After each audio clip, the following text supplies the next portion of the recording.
So StatCrunch is probably the easiest way to go about solving this, so I'm going to show how to do it. StatCrunch. Give it a moment to load here.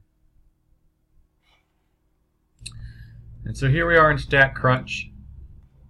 And we're testing a couple proportions here to see if P1 is greater than P2. So let's go to proportion stats. And we have two samples here. And we have the summary data.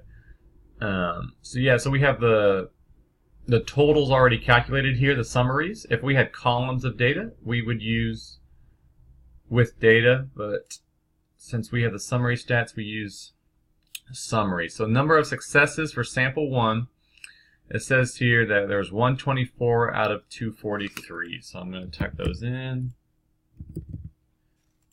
Sample 2, it tells me there's 133 successes out of 318. 3 out of 318. And this is just for me, my curiosity. I always like to do this before I go any further. 124 out of 243. So sample 1 looks like it was just over 50%. 133 out of 318. And sample 2 was only 41%. So those samples, it does seem to be quite a difference, that sample 1 have a higher proportion than sample 2. But now we're going to actually do the hypothesis test to see if it's a big enough difference to actually be significant, where we will reject the null hypothesis that they're equal. Our alternative is that P1 minus P2 is greater than 0. It's just a different way of writing that. Subtract P2 from both sides. So in StatCrunch now, we don't really need to enter anything else. We just need to hit compute. Sometimes I like to see the p-value plot, so I'll just click on that.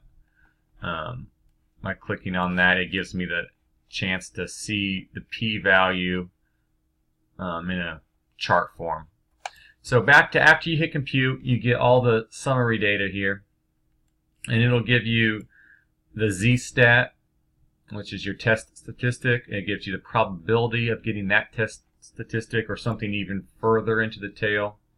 The probability is pretty small here. Looks like 1.5%.